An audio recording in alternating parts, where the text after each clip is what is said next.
Praise the Lord. That was a bit emotional. Sitting here thinking of something, and first of all, I'd like to thank the Almighty for giving this opportunity to stand here and be a witness to God and share some of my experiences and insights to this interface group. I'd like to thank Brother Sudhir, Brother Wilson, and also Brother Peter Samuel for. Am I audible? Is my voice clear? Yeah, Brother Peter Samuel for introducing me to the interface group. So, Sister has introduced me in a very, very elegant manner.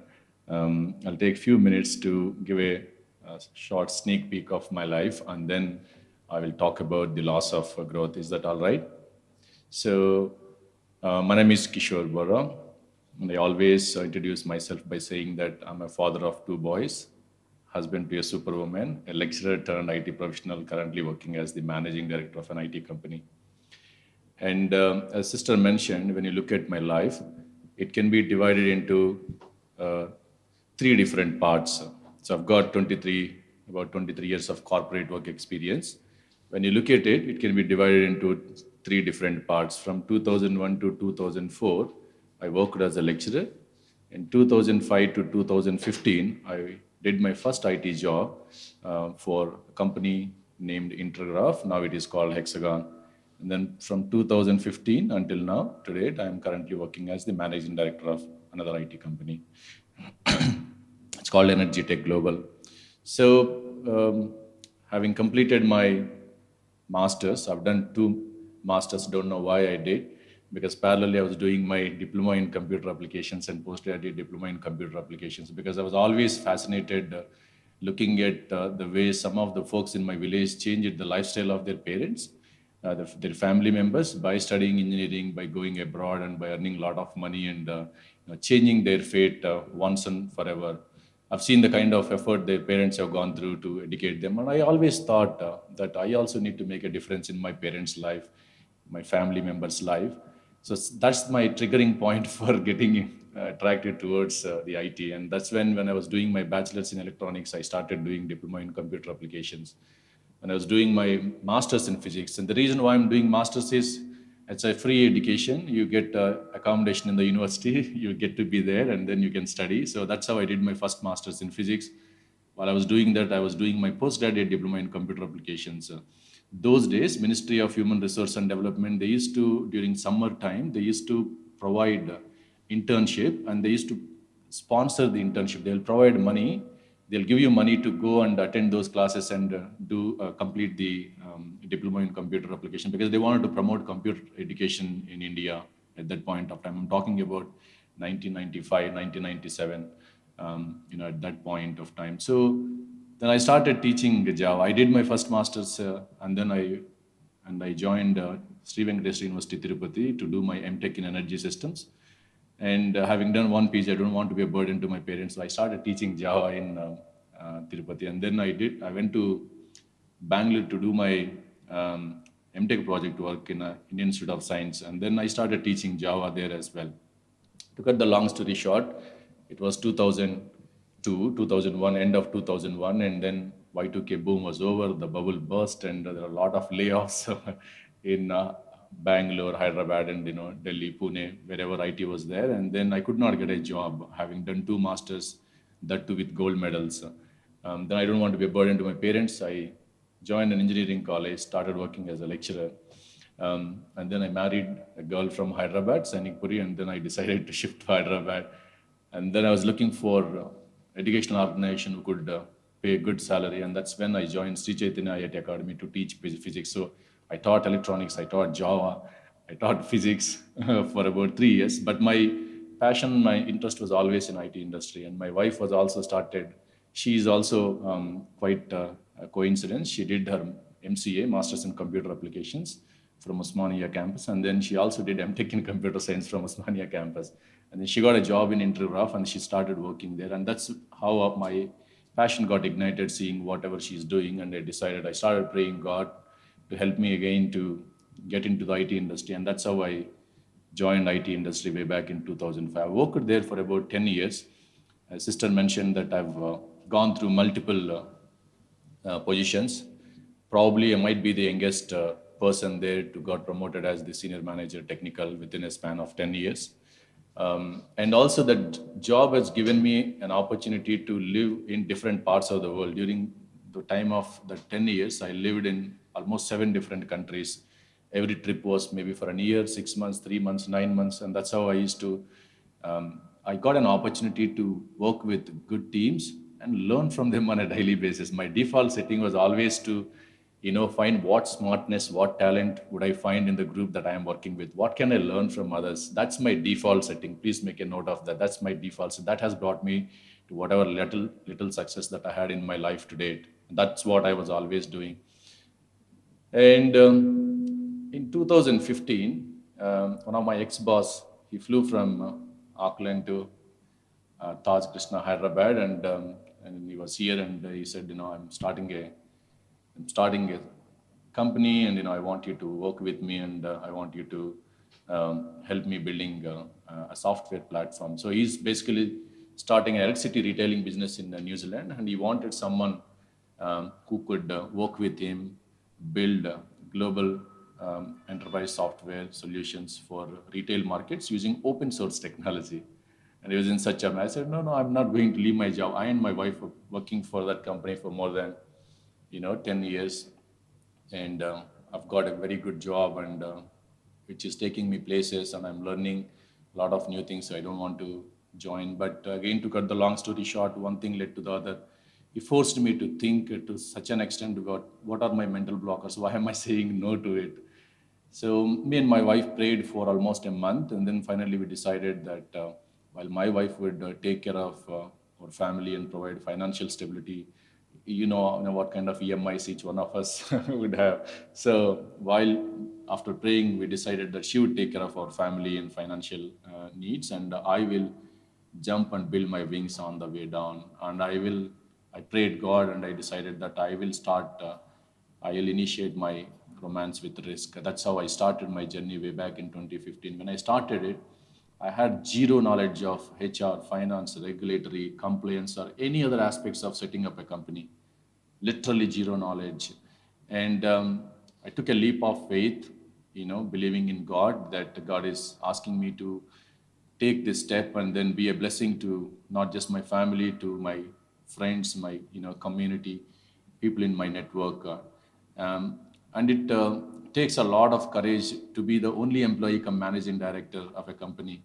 And the little secret is I never told anyone that I'm the managing director of the company, because I'm the only employee of the company way back in 2015. So I never told anyone that I'm the managing director. That's how I started my journey. But it took very less time for me to realize that I am trying to do something which is bigger than myself.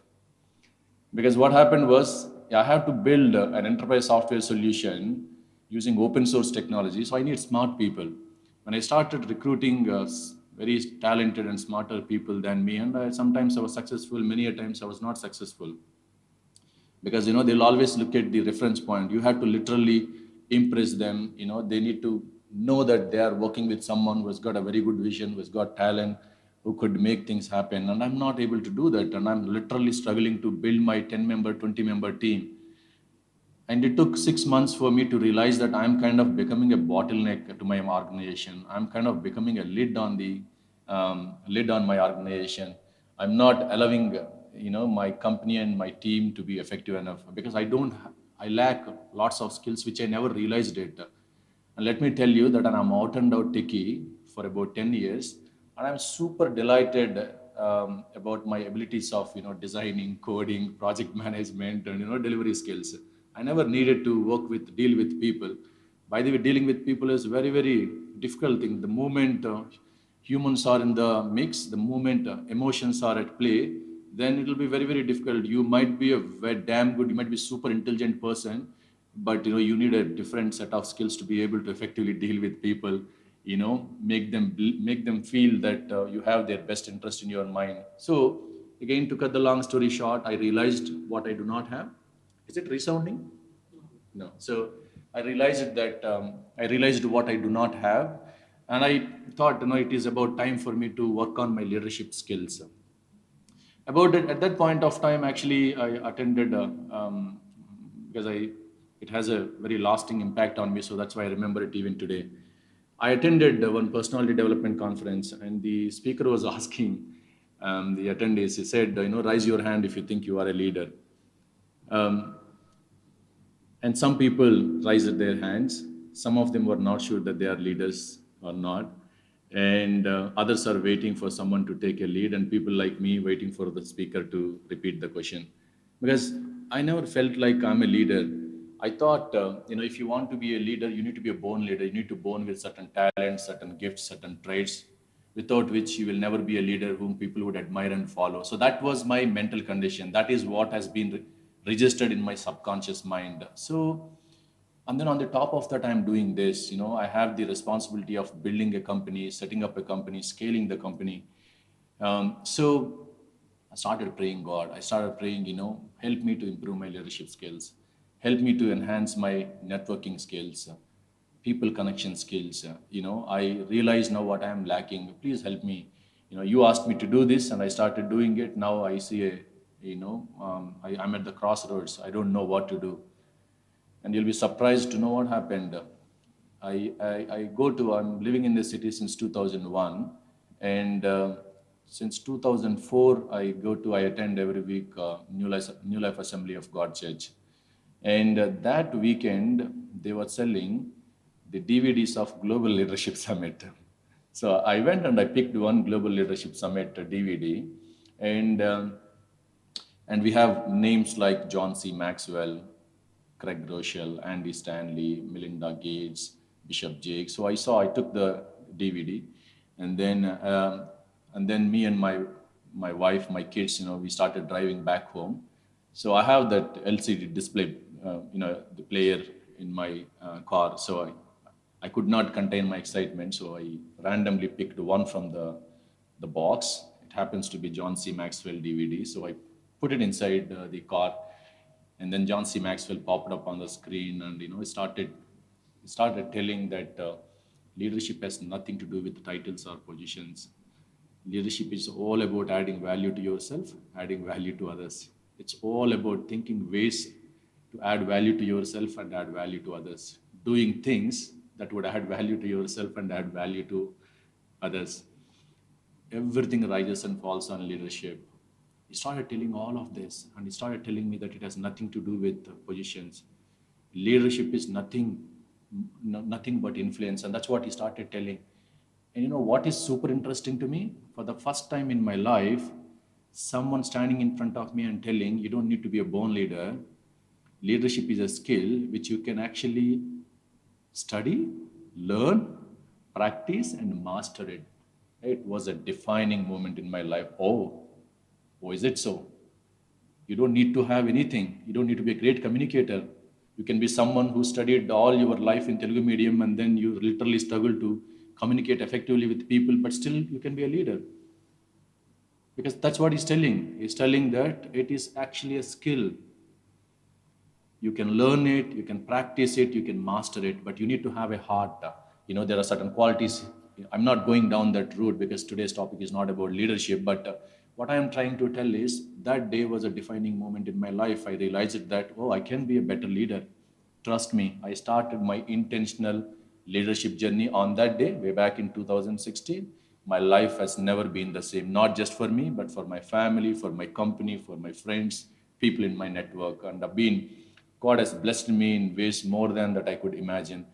And I started listening to his podcast. I started following Craig Rochelle and Andy Stanley, and most importantly, John C. Maxwell. The reason being, he's a very good communicator. He connects very well. He simplifies a lot of complex things in a way that you would understand. So I got connected with him. So I decided, having read some of his books, there are fantastic books that he has written. He is now 75 years old. He's written more than 87 books. Let me tell you, let me mention some of the titles of the books that he has written: 21 Irrefutable Laws of Leadership, Leadership, 15 Invaluable Laws of Growth, right? Fail Forward, Winning is an Inside Job. Sometimes you learn, sometimes you win, sometimes you learn. Wonderful books. And I read a lot of books. I watched all his videos, and I decided that I should go and meet him. So I went to US. I spent some time, and then I learned I'm not only learning, I actually have a ground where now I can work with my team, I can practice all those things, I can see the results happening. Not just me, I started teaching it to my executive leadership team, my people in my office. And then the moment I started seeing results, and I started investing a lot, and he has been a real blessing to my life. And if you're someone who is in a leadership position in different organization, and you got the responsibility of making a difference in people's life, then I will encourage you to go through some of the literature or the books that are available, or the work done by either Maxwell or Craig Groeschel, or some of wonderful materials given by GLS. You don't really understand what kind of materials that they are generating. If you learn it with an intention of practicing it, exercising it, and witnessing the results, then you'll understand the power of it. And I'm here as a living testimony, standing in front of you and telling you that most of these leaders, they are making invaluable service to people like us. It's all available there. You just need to go there. You need to learn to read books. You need to learn to listen to podcasts. You need to learn to watch some wonderful YouTube videos, and not just learning it, assimilating it, reflecting it, practicing it. Okay, now I'm taking you to today's topic. So why am I talking about John C. Maxwell? Why am I mentioning about it? Today's discussion is about loss of growth. So he made such a huge difference in my life, and I ended up reading lots of books, as I said. Not only that, I wrote two books also. As sister mentioned, during the COVID time, I wrote two books. One is called Don't Coast. It's about how to accelerate your personal and professional growth. The second one is called Get Leaderized. So using the experience that I've got, that I've learned, practiced, and helped me to build a team of 250 people here in Hyderabad, and made me a member of an executive team which is generating more than $200 million worldwide. I've used all the best techniques, best tools that I've used, and I've documented it for my benefit, for my reference, in the form of a book called Get Leaderized. And both the books are available online if you are interested to see what it is, and how it has made an impact in my life and how it could help others. So when I was reading all these, I was awestruck by a book by John C. Maxwell. It's called 15 Invaluable Laws of Growth. So don't worry, I'm not going to teach you the 15 laws. So what I'm going to do today, in the next maybe 20-25 minutes, I'm going to teach you three laws. I'm going to teach you the law of intentionality, law of consistency, law of environment. There are three laws. There are 15 laws, but I'm teaching three. Why only three laws, Kishore? Because these three laws have helped me to do more, be more, and become more in my life. And I wanted to share my experience, help, share my insights with you, and see whether you would be interested to do a further study on those laws, and understand, and read and apply to your lives, and also get a blessing like the way that I've got. I benefited from those things. Are you guys ready? Okay. So before I straight away take into that, let me give you some context as to why one should be passionate about growth, why you and I need to be really passionate about growth.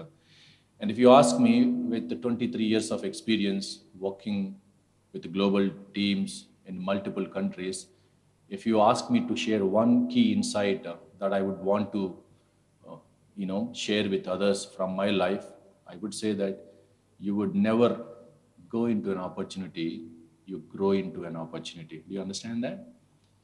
I did not realize that I've already grown into an opportunity, because the gentleman, my ex-boss, when he came here from Auckland, he was actually leading a 100-member team.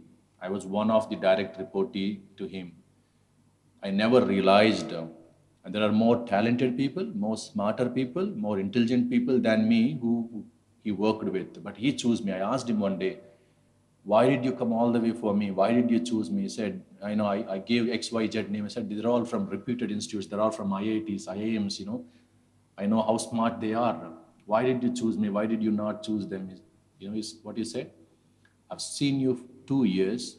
You have never been the same person every other month. And I've seen continuous growth in you, and the thirst for learning good things, making, doing things making yourself better, and having the default setting of appreciating what good others can bring to the table. How can you learn from it, and how can you always staying away from negativity and thinking of positive things and making a difference to your life. Going back to my statement, what I am saying is we need to realize that you will never go into an opportunity. You have to grow into an opportunity. Opportunity would come. So generally, when I ask my friends, sometimes I ask them when I meet them, how is the year like? How is the year treating you? And people would say that, Kishore, oh, this year has been so easy. Then I know they're in for trouble. When someone is telling me the year has been so easy for them, that probably they are coasting in their life. Coasting would only happen downhill. Coasting would never happen uphill. Are you with me? You have to be intentional to go uphill. You don't need to be intentional to go downhill. You understand? If you are not, if you're still excited about something that you've written, like if you have the habit of writing journal or writing books, if you are excited about something that you've written 5 years ago, you're not growing. If you're not able to find mistakes in an email that you written 5 years ago, which means you're not growing, right? So if you are really on the learning spree, if you are trying to become a better person, you should never get excited about the status quo. You should always be on default mode of getting better, doing more, being more, and becoming more. And that's why when someone tells me that this year has been so easy for them, I feel like something must be wrong and they are going downhill. The problem here is, people will have uphill aspirations, downhill habits. Are you with me? Many of us, that's the default setting. We will have uphill aspirations, but downhill habits. Anything worthwhile in your life, it's all uphill. It's never downhill. Our relationships, our goals, our aspirations, anything worthwhile is uphill. And what did I say? You cannot go uphill unless you are intentional. You can go downhill, right? So people actually ignore such a simple thing. And then as a result, what would happen? They will just accept life. They don't lead their life. They don't create their life. If you are in a default mode, if you are just accepting whatever is coming to you and leading your life, you're not creating your life. You're just accepting life and going with the flow. Then you may ask me, Kishore, so you're insisting us to grow intentionally. How do we grow? Simple. It's all about self-leadership. It's all about inside, I call it as inside-out leadership. So my mentor, anytime when I say mentor, think that I'm referring to John C. Maxwell.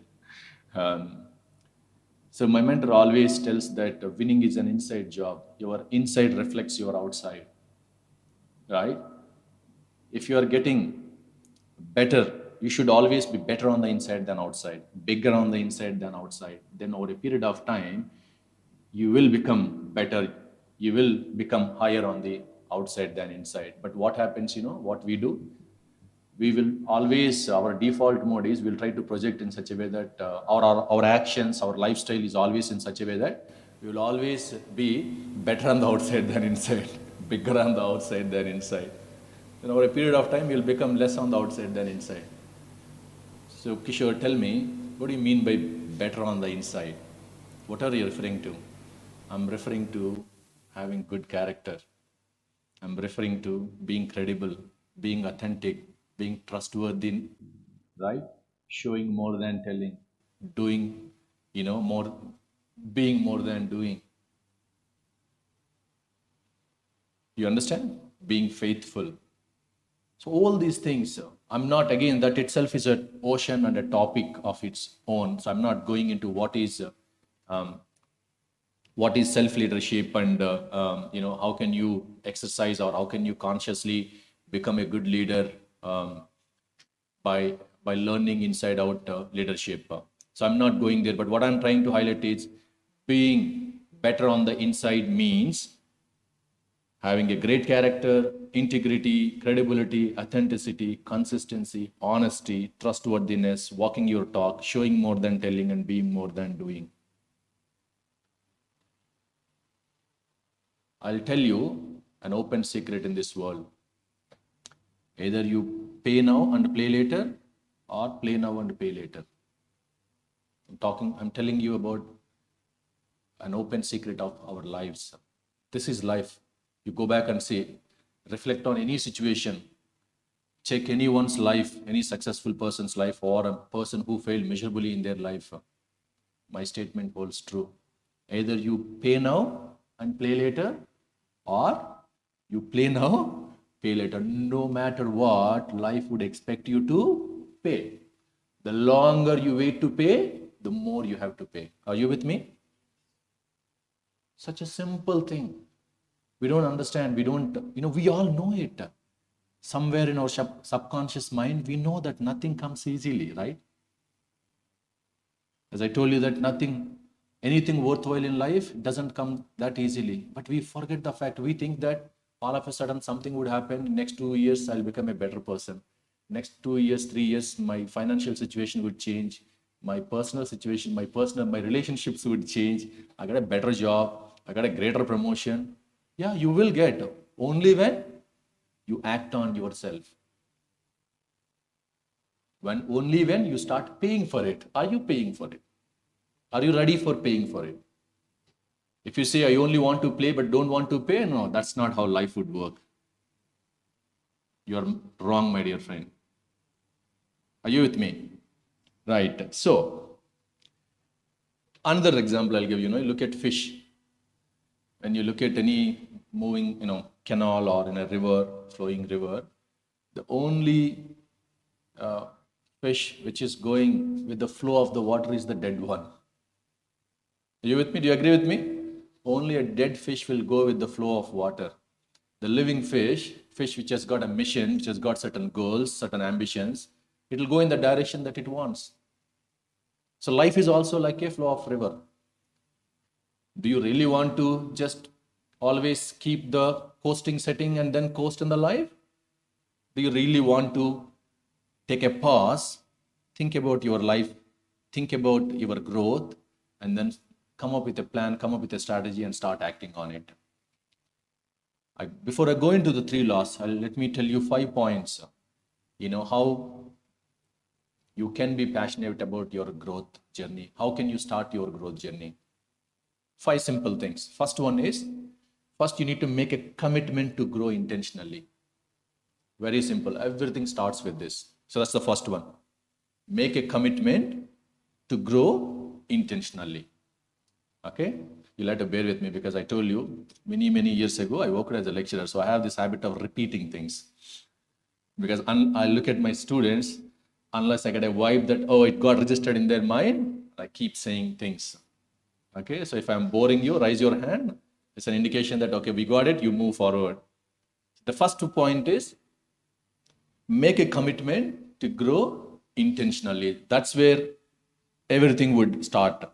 The second one is, you need to identify the areas in which you want it to grow. These things would sound very simple, very difficult to practice. Making that commitment to yourself, growing intentionally itself is a difficult one. Or if you're someone that you don't mind, giving a commitment but not honoring it, then that's a different story. So first you need to make a commitment to grow intentionally. Second one is you need to identify the areas that you want to grow personally. Let me help you here. I'll always classify them into 2 categories: area of choice, area of skill. When I say area of choice, I'm talking about faith. I'm talking about attitude. I'm talking about confidence. I'm talking about trustworthiness. These are all area of choice, right? Attitude is choice. Are you with me? Faith is a choice. And then area of skill could be public speaking, could be book writing, could be becoming a great, person, great developer, a great tester, right? Or a data scientist,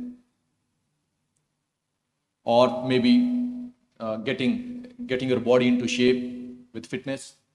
These are all. So I'm talking about 2 buckets here: area of choice, area of skill. So When I say you need to identify areas of growth, you need to think about these two buckets. Pick two, one from choice, one from skill.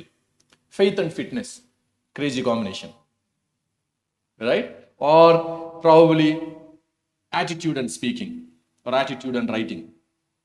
So this is the second point. You need to identify. I'm not going deeper into it, but at the end, I'm going to recommend you to purchase John C. Maxwell book and read it. I'm giving you a glimpse of it.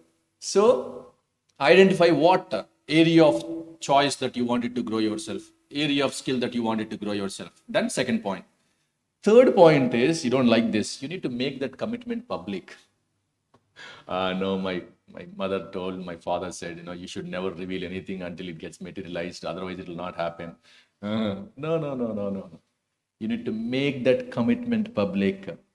A commitment which is not public is worthless.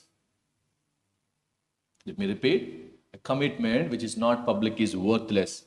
Why? Because we all have a tendency to stray. We all have a tendency to give up. We all have a tendency to get off course. We all have a tendency to get surrender. We're all humans. Life happens. We forget what we are doing and we get off course. We surrender, we drop whatever we are doing, and our priorities would change, everything would change. That's why what I always do, this is one of the advantages working with your spouse. I told you that my corporate career is divided into three. Only first one, I was alone on my own. Second job, me and my wife worked together for the same company. Though she was into different vertical, I was in different vertical. But every day morning we'll have quite windshield time of 45 minutes driving from home to office. You can't ignore her, she can't ignore you. And then you do the same thing while going back from Begumpet to Sanikpuri. And then as I told you that my wife would stay back, I would go and start my companies. It was only for 2 years, but she was helping me all along to set up the company, recruit people and all of that. And then she came and joined for the last 5 years. Again, now she is the head of our product development team. Okay, so why I got deviated? I wanted to tell you that you have to find someone from your family or friends who you want to be an accountability partner. So you make that commitment. When I say public, you don't need to go and put it on social media. I'm not saying that. That's a different aspect altogether. I want you to go and find an accountability partner and make your commitment public. Say, this is what I'm going to do. Make me accountable, help me accountable for it. Okay, so the beautiful thing about this is, shared commitment is, a shared commitment is a strong commitment.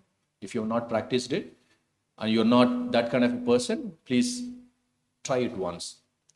A shared commitment is a strong commitment. Okay, so what did I say so far? You need to make a commitment to grow intentionally. You need to identify 2 areas to grow personally, and you need to make that commitment public. Then the fourth one, the key one, you need to invest an hour a day in those 2 areas. You need to invest 1 hour every day in those 2 areas. Kishore, what do you mean by every day? Is Sunday every day? Of course. Is my birthday every day? Of course. Should I need to do that on a Christmas day? Yes, of course. What part of it you don't understand? Every day. Okay, Kishore, now I understand that. What do I need to do? 3 things. Preparation, practice, reflection. Prepare a little bit, practice a little bit, reflect a little bit. Very simple. Sounds very simple, very difficult to do. How many of you ever tried going to gym? Raise your hand. Are you still going? Yeah. So that's where intentionality comes into picture, right?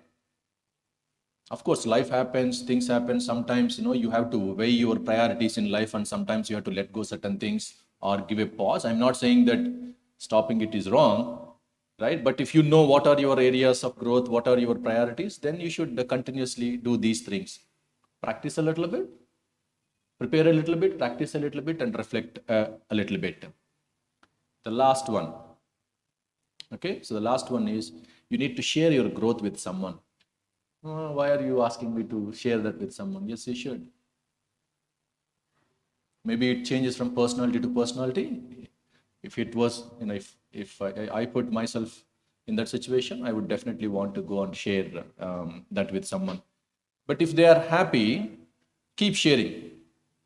Keep sharing next day, next week, next month. If they are not happy, keep moving. You understand? Don't ever spend time with people who are not happy with your progress. That's the key message that I would want to tell you. That's why when you have intentionally made a commitment to yourself, when you identified a couple of areas, when you shared that commitment publicly, when you started practicing to upskill yourself in those areas, the final thing that you need to do is you need to start sharing that with someone. There are different ways of sharing. You can enhance, you can exchange that knowledge with someone else, right? You can, if you say someone is your good friend but he's not really happy about your progress, it's time for you to let go that friend. So that's the key message that I'm saying. Don't ever spend time with people who are not happy with your progress. The friends that I dropped in the last 5-7 years are the people who are not excited about my growth.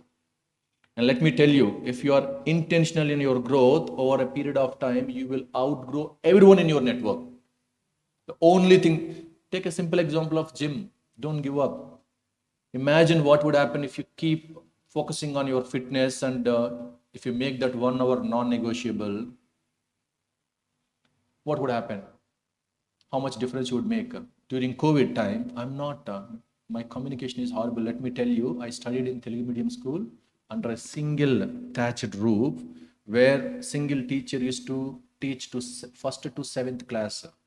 I'm from a very, very poor background. My parents could not even make their both ends meet. My mother was worked as a daily wage laborer. My father, he discontinued his studies, and he was into politics, and he did not bother much about the family. And then because my wife started crying in front of God, and that's when my father got a branch postmaster job, and he started sponsoring our education. But the family that I come from a very humble beginning, and I'm not. There was one teacher in fifth standard. He was kind enough to teach me English alphabets. And I always lacked that self-confidence to stand in front of people, talk to them, and especially in a language other than my mother tongue. And imagine, I wrote 2 books. How did I write? Every day I spent 30 minutes every day morning. So now I am part of I'm currently working as the managing committee member of Hyderabad Software Enterprise Association. I don't know how many of you know HISIA. HISIA stands for Hyderabad Software Enterprise Association. Hyderabad has got more than 1,500 IT companies and close to 650,000 people working in both IT and ITS industry. HISIA actually represents more than 90% of Hyderabad and Telangana IT and ITS industry, both in terms of revenue and headcount. And I've served as the managing committee member from 2020 to 2022. And now I got re-elected for the term 2022 to 2024. Let me tell you, I'm not the smartest one in the lot. Right? And then when I meet, and I work with Rajana, TCS said I sit with him in the monthly basis, and I look at him awestruck, like, I know when you're sitting with a smarter person in the room, God has given you that opportunity. I'll use every single moment to learn from them. Someone cannot go to the top unless they have something to offer, right? They all ask me, Kishore, how did you write 2 books? Simple. Intentionally, consistently follow your routine. That's what I did. To generate a book of, say, 200 pages, I might have written 400 pages. I might have teared down lots of things, and there were times where I wanted to give up that. But I'm learning, I'm practicing, I'm getting better, and I see I'm getting excited about my growth, and I'm getting excited about how easily I'm writing a paragraph, how easily I'm formulating my thoughts. Most importantly, that 30 minutes is non-negotiable. I spent 30 minutes every day for 12 months. I completed my first book. And people ask me, like, we have so much to offer to people. A lot of experience. I'm just the new kid in the block. When I'm talking about all these big guys who are part of the other managing committee and executive committee, they're all managing teams of 40,000, 50,000 people. They've got so much to offer. They don't have time. But I refuse to believe if anyone says that they don't have time. It's not time what you don't have, it's the the intentionality that you lack, or priority management. In your priority management, this is going somewhere else. Maybe you got better priorities in life. That's why you're not doing. The point I'm trying to make is, I'm worthless, I'm useless, I'm not good. But God has helped me to write 2 books. How? Because I'm not given up.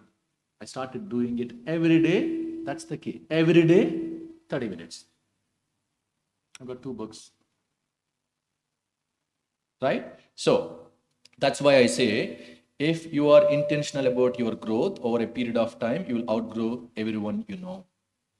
I read Robin Sharma somewhere. He wrote in one of the, I don't remember the book. He said, all changes are hard in the beginning, messy in the middle, gorgeous at the end. If some change, if you are saying that you are embarking on a change journey, if the change doesn't look hard, it's not a change at all, my friend. And that is why, again, I repeat my statement. If you are intentional in your growth, over a period of time, you will outgrow everyone in your network. The intention is not to have a race and do it, but I'm just trying to register that picture in your mind. I'm showing you the outcome. How much more time have I got? Because now I am starting the 3 laws. How much more time have I got, friend? Okay, so the first one is law of intentionality. Law of intentionality says growth doesn't just happen. Growth is the only guarantee that your tomorrow is going to get better. Let me repeat. Law of intentionality says growth doesn't just happen. Growth is the only guarantee that your tomorrow is going to get better.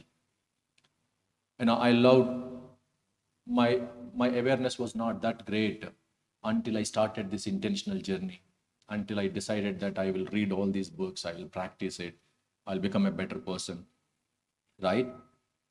And I know that working many hours in office is not a badge of honor anymore, but I still work 12 to 14 hours for various reasons, and I'm working on it. I'm working on, doing smart work and reducing my work hours. But during weekdays, I almost spend my entire day in office. But I never miss an opportunity like this whenever I get it, because I lacked this awareness for a long, long time. And I wanted to go and tell people that, you can be a better person. I'm getting better at, certain things because I was not knowing that I can get better. I can have this intentional journey and I can get better. And I wanted to go around, tell people that you can be a better person. Or someone like me um, can do that, you could also do it. And that's what I wanted to go and say. I love talking to people. So if I can sit with each one of you, have a one-on-one conversation, I'm going to ask you 2 questions. And what are those questions? If you are able to answer those questions, I'm sure you would achieve success in your life. And if you say, I'm not really sure, then I'm really doubtful how much successful you will become in your life. You may not answer now, but if you take these questions and then maybe try to answer 3 months down the line, 6 months down the line, then you stand your chances to become a successful person in your life. Okay, Kishore, tell me, what are those questions? What should I know? Simple questions. The first question is, what are you doing to develop yourself? What are you doing to develop yourself? The second question is, what are you doing to develop others? The first question, what are you doing to develop yourself? What are you actually doing to grow you? What are you actually doing to grow yourself? The first question is success question. The second question is, what are you doing to develop others? It's about significance. What are you doing to make an impact into your family, to your team, to your family, to your network, to your neighborhood, to your community? What are you doing to influence them? If you are a leader, leadership is nothing but influence, right? So what are you trying to do? Develop others. Are you with me? What are you doing to develop yourself? What are you doing to develop others? The first question is success question. Second question is significance question. The first question is foundation for your growth. The second question is foundation for compounding and multiplication. Have you ever thought about that? The best investment that you can make is investment, sitting and reflecting on your own life. reflecting what you lack, where you need to grow. Everything gets better when you get better. Nothing gets better if you don't get better.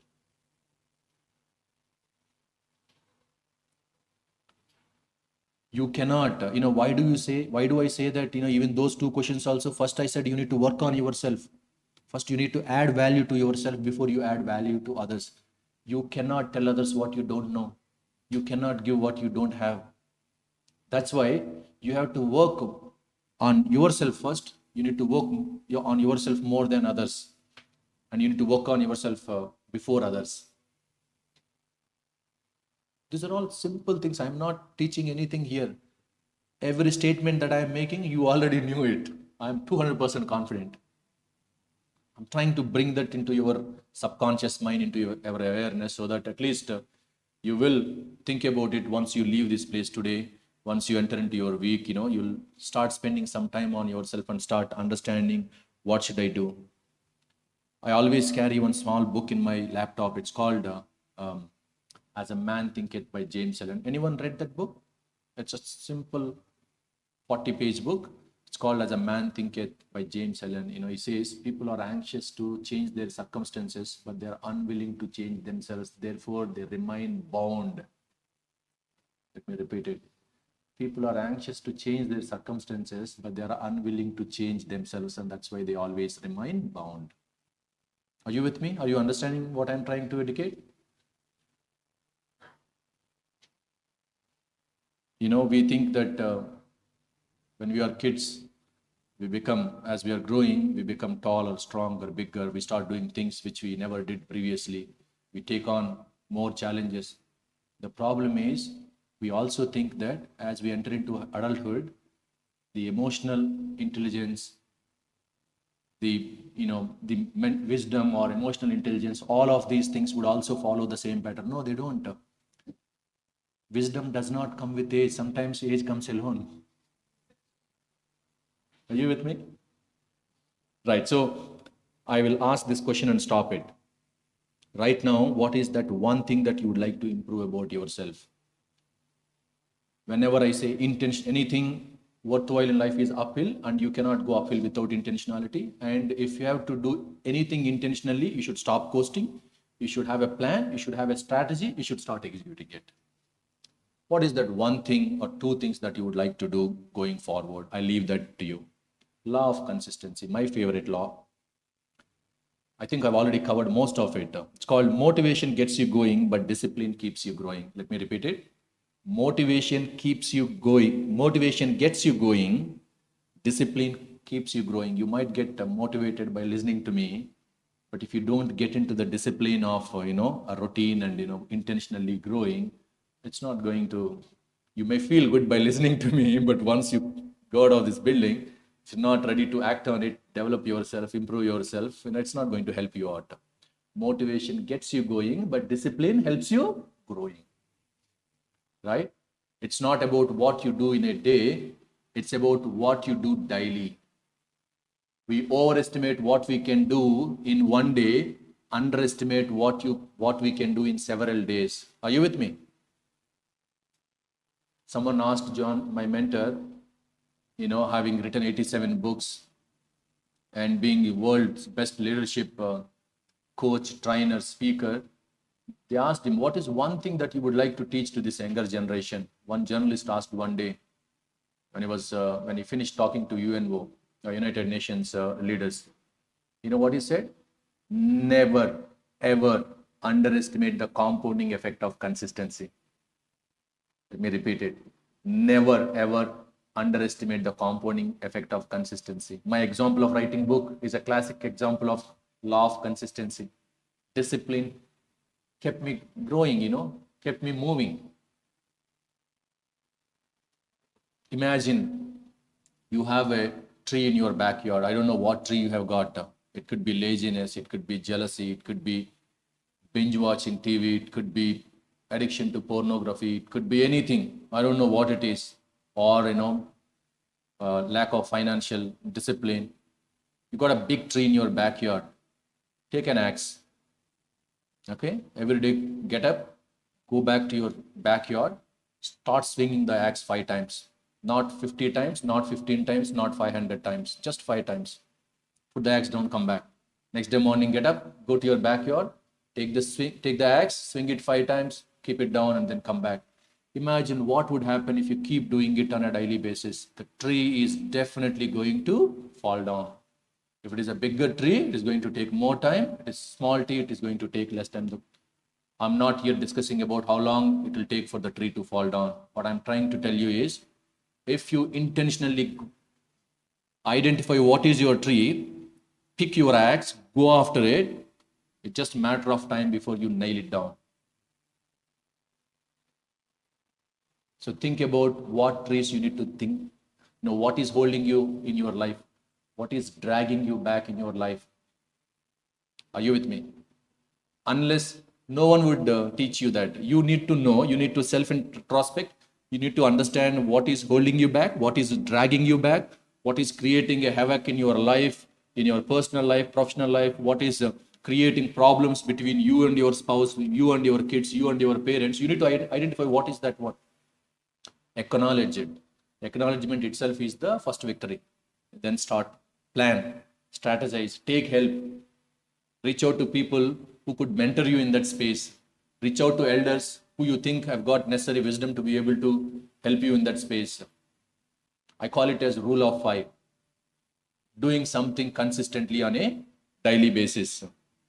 Okay, so it could be, so one last point and I move on to the last one. See, what happens is, you go to gym, whether, maybe doing 10 push-ups a day, reading 10 pages a day, writing 1 page a day, whatever it is, the results are not quite evident. If I put an ice block in this room, and if I start raising the temperature from 25 Fahrenheit, 25 to 26, nothing happens, 27, 28, 29, 30, 31, nothing happens. When the temperature moves from 31 to 32 degrees Fahrenheit, the ice block would melt. But do you think that the last centigrade has got all the effect? No. It's all the cumulative effect of, everything that has happened in the past will start. That's why people say it took 10 years to become an overnight success. If you're thinking that your life will change all of a sudden next year, next month, 5 years down the line, it is not, I guarantee you it's not going to change. Unless you start changing yourself, you start acknowledging which direction you want to take your life, what you wanted to, improve on. Okay, so the last one that I wanted to talk about is law of environment. One statement that I would want to say, that I always mention this to my friends. You should not, when you're doing something, even if you want to become a millionaire, you start saving some money, you're still not a millionaire, right? You want to be a fitness freak, you want to go to gym, but you go to gym 2 days, you're still not into great fitness. You don't see that result. Look at the opposite side also. The opposite side, if you stop going to gym one day, nothing would happen. If you stop reading 10 pages a day, nothing would happen, right? But the cumulative effect, I read somewhere 1.01 to the power of 365 is 37%. 0.99 to the power of 365 is 0%. If you become 1% better every day, you'll become 37% better by the end of the day. If you become 1% worse every day, you'll become 0% by the end of the day, by the end of the year. That's why I always tell to my friends, forget about results. You should be far more concerned about your current trajectory than your current results. Please register that in your mind, then you will never get discouraged to keep moving when you don't see the results. Let me repeat it. You should be far more concerned about your current trajectory than your current results. So the last law, I told you about law of intentionality. Growth doesn't just happen. Growth is the only guarantee that your tomorrow is going to get better. And I told you, law of consistency, motivation gets you going, but discipline keeps you growing. The last one that I'm talking about is law of environment. Growth thrives in conducive environment. This is a classic example. A set of like-minded people, interface has created that platform. Don't think that this is something that you would get easily. I'm speaking my life experience. It took 20 years for me to come to this stage and understand what works for me. Don't think that everything that I'm telling is accepted. I also know that everything that I'm telling will not be accepted by everyone. But at least it has brought me to some stage in my life. And I wanted to share that and I wanted to tell. Imagine if it was not for interface platform, do you think you and I would get a chance to sit together and then have this exchange and get this knowledge? No, right? And that's why growth thrives in conducive environments. And growth is significantly diminished in unhealthy environments. So you need to be with great people, you need to read great books, you need to visit great places, you need to attend great events. People say that you are the average of 5 people you spend the most time with. Do you know that? Do you know that? You are the average of 5 people that you spend the most time with. If you don't believe, do some self retrospection, then you'll understand. If you are the smartest person in the class or in any room, it's time for you to move away from that place. If you are the head of the class for a long time, probably you should change your class, change your school and go somewhere else because you're not growing. You should always keep yourself. That's my trick. Imagine what I said in my opening remarks. I always kept myself in the midst of smart people than me, intelligent people than me. And then I always had that one default setting of what can I learn from others. Right? So it's like, a reader joins a book club, a biker joins a bike club, a musician joins a band. So something like that, you need to always surround yourself with people who are, first you need to have clarity about which field. You can't put your hands, legs into 10 different, you don't need to get excited about every single thing that you come across and then say, I want to be part of that, I want to be part of that, I want to do that. No, no, no, no, no. First have some clarity, then surround yourself with people who are growing, learning, excelling, solving problems, building great things. Right? I'll close this. I'll close this by sharing my personal learning from Andy Stanley. 2019, I was visiting my brother-in-law in Atlanta. My brother-in-law family stays in Atlanta. So I went there, and from 2016, I'm following Andy Stanley. So I don't want to miss the opportunity of, if not meeting him directly, but at least listening to his sermon, being there. So I don't know how many of you heard about North Point Community Church in Atlanta. It's a very popular church. So I went there along with my brother-in-law's family, and that day he was teaching about how to let go of things. He was sharing a story about the South African hunters, how they hunt monkeys. Do you know how they hunt monkeys? It seems they take a big coconut, they cut a hole inside the coconut, they empty it out, right? The coconut, the hole in the coconut is as such that you can put your hand, but you cannot put your fist, or you cannot take out the fist. Like, your empty hand would go like this. But if you want to make it like this and then take it out, you can't. So what they do is they tie that coconut to a tree. They empty it, they put the cut, they empty it, they tie it to a tree, they put a banana inside the coconut. And then the monkeys would come, the monkey would put its hand would go easily, it'll hold the banana, and it refuses to let go of the banana, and it cannot take its hand out, right? The hunter is coming, but the poor monkey cannot go from there. Has the hunter trapped the monkey? No. The monkey has gotten itself trapped. All that it needs to do is, it should stop being greedy, have the awareness and intelligence to let go of the banana and move away from that place. Then it will save its life. But you know what happens?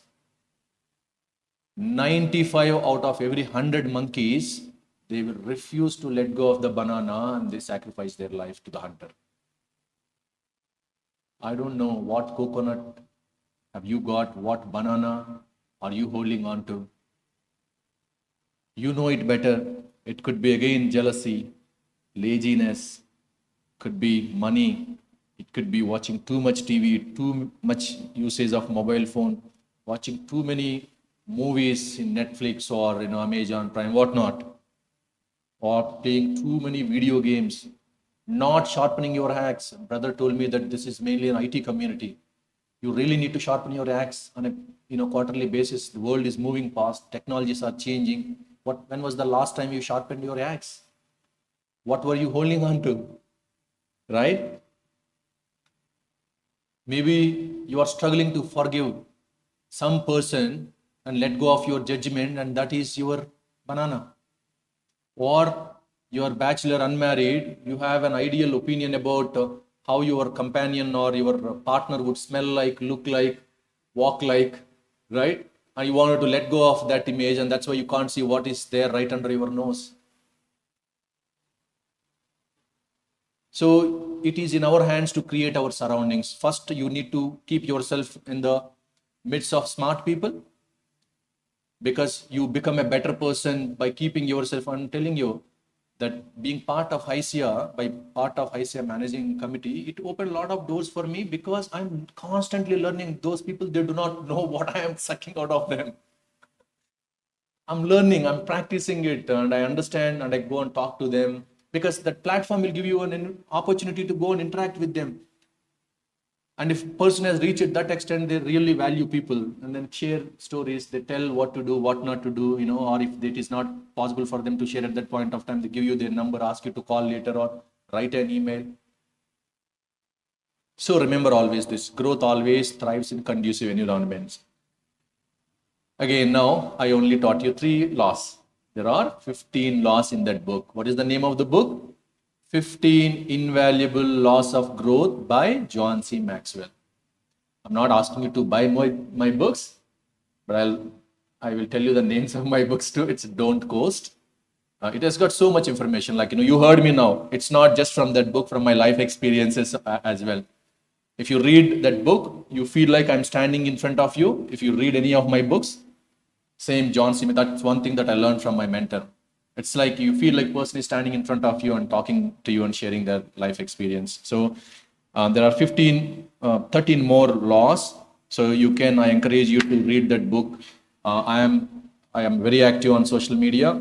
There's a blog called kishoreborra.com. That's my blog.